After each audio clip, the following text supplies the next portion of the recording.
Permanent Secretary of the Ministry of Human Services and Social Security Shanil Hussein Autar told the Parliamentary Public Accounts Committee on Monday that an employee accused of falsifying documents which led to the overpayment of a contractor in 2016 remains on the job. Hussein Autar, who posited that actions have been taken to guard against a recurrence, also disclosed that the person who held the position as Superintendent of Works still continues to function in that position. MPs quizzed the logic behind keeping the same person who knowingly committed an infraction in the same position. The permanent secretary could not say what disciplinary action, if any, was taken against the public servant, but promised to review his file and provide a report to the Public Accounts Committee within 1 week.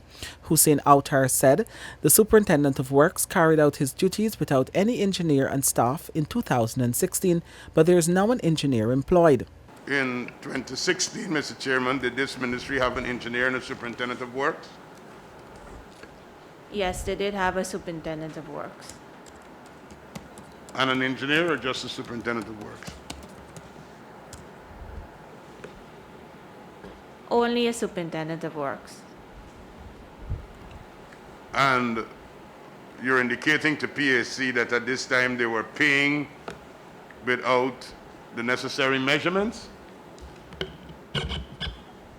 From what I have seen is that the superintendent of works had signed off verifying the completion of these works and payment was made. However, this was not true. But if an officer signs off, the works are completed.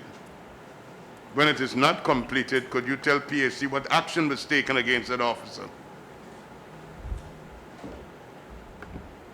Honorable Member, I thought Mrs. Beard would have been here, but she's not here. But if it is an issue that I come across going forward, the officer will be dealt with accordingly because it's dishonest to verify something that did not happen.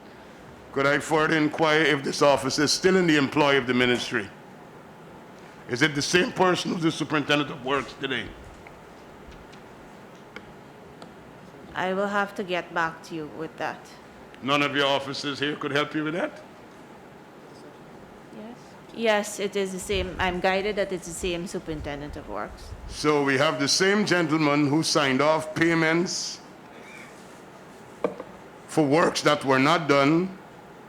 He's still in the same position, and you're not aware that any sanctions have been taken against him, and it is expected that the public would be convinced that this time around he will only pay for works that have been measured. PAC Chairman Jermaine Figueroa also asked for copies of the original qualification certificates of the employee to be provided to the committee, to which the PS agreed. Although the overpaid sum of $347,000 was recovered and paid in 4 installments over the period September to December 2017, the committee was concerned that the overpayment occurred in the first place. Minister of Public Works Juan Edgell inquired into what sanctions or reprimand was handed to the employee that caused the contracting company, T-Bars Enterprise, to be overpaid. I would like to find out if there is any sanction, and I'd like that to be provided to the PAC from the file, if he was cited as a breach, if he was reprimanded, if he was in any way instructed to deal with this matter in a manner that is above board, and why is he still in the position as Superintendent of Works? Because overpayments is not something that just happens. Overpayments could only come if there is carelessness or collusion. There's only 2 reasons why you could have overpayments. Somebody who didn't measure, which is carelessness, or you're colluding with the contractor to give money that he did not earn. There's only 2 reasons you could have overpayments. His colleague, Minister Gail Teixeira, said according to the laws that govern public servants, falsification of records is a very serious offense, punishable by jail time. Moreover, Edgell was concerned that the contractor entered into an arrangement to repay the monies over a period of 4 months instead of returning the overpaid sum forthwith. The PSC is expected to further discuss the issue and recommend further action when the PS provides the documents as promised. The contract was for repairs and maintenance works being done at Ward 2 of the Palms Geriatric Institution and was awarded to the lowest of 3 bidders in the sum of $1.2 million.